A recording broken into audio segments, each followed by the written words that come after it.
सबसे बड़ा सवाल, पैसा बड़ा या प्यार। 9 साल की बच्ची ने दिलाई अपनी दादी को सैलरी।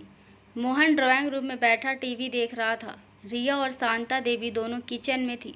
रिया बर्तन साफ कर रही थी और शांता देवी नाश्ता बना रही थी। 9 साल की पीहू स्कूल के लिए तैयार हो रही थी। मोहन ने जोर से किचन की ओर आवाज़ लगाई, रिया तुम्हारी सैलरी आ गई है क्या? अगर आ गई है तो इस महीने की ईएमआई भर देना।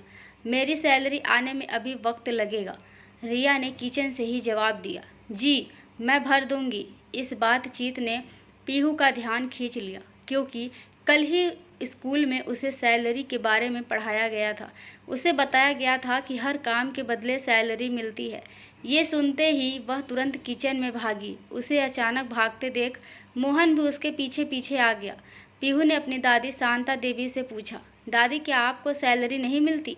मोहन और रिया मुस्कुराए। शांता देवी ने पीहू को समझाया, बेटा तुम्हारे मम्मी पापा ऑफिस जाते हैं इसलिए उन्हें सैलरी मिलती है। मैं घर पर रहती हूँ इसलिए मुझे सैलरी नहीं मिलती।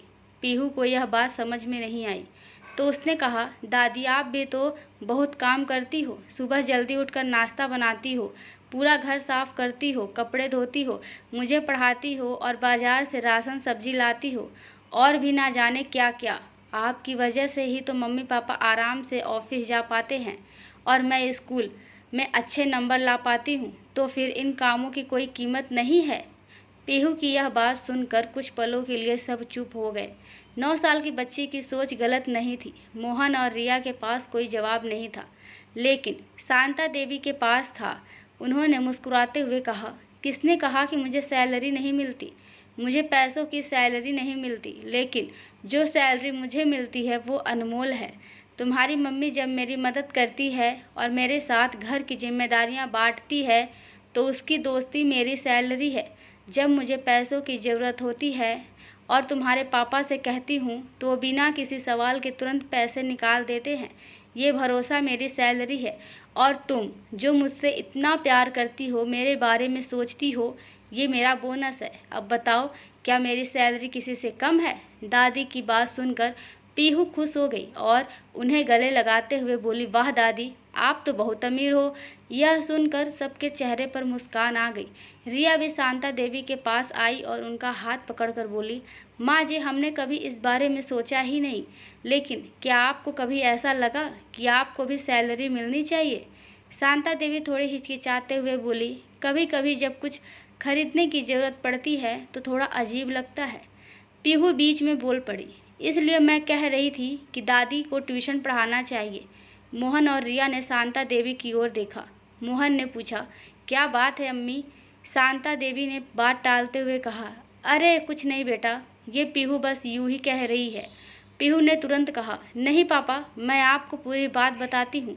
मेरी दोस्त रिंकू की मम्मी ने एक दिन मुझसे पूछा कि मैं क्लास में टॉप कैसे करती हूँ। जब मैंने बताया कि दादी मुझे पढ़ाती है तो वो हैरान रह गई। फिर अगले दिन वो हमारे घर आई और दादी से रिंकू और उसके कुछ दोस्तों को ट्यूशन देने के लिए कहा, लेकिन दादी ने मना कर दिया क्योंकि उनके पास बहुत काम था। मोहन ने कहा, माँ आपको ट्यूशन पढ़ाना चाहिए, आप बहुत अच्छा पढ़ाती हैं। अगर घर के काम की बात है तो हम एक नौकरानी रख लेंगे, आप अपना समय ट्यूशन को दे दें। बेटे बहू और पोती ने मिलकर शांता देवी को ट्यूशन शुरू करने के लिए मना लिया। 1 महीना बीत गया। शांता देवी ने अपनी पहली कमाई से बेटे बहू और पोती को एक अच्छे रेस्टोरेंट में खाना खिलाया। उस दिन उनकी पहली कमाई की खुशी और रिश्तों की कमाई की संतुष्टि उनकी आंखों में चमक रही थी। इस कहानी से हमें यह सीखने को मिलता है कि घर का काम और जिम्मेदारियां बाहर के काम जितनी ही महत्वपूर्ण होती है। जो गृहिणी या घर के बुजुर्ग सदस्य घर संभालते हैं उन्हें पैसों से आंका नहीं जा सकता, लेकिन उनके योगदान से बाकी परिवार के सदस्य अपनी जिम्मेदारियों को आसानी से निभा पाते हैं। यह कहानी यह भी दर्शाती है कि एक छोटी छोटी खुशियों और प्यार की कमाई ही असली सैलरी होती है। धन्यवाद दोस्तों।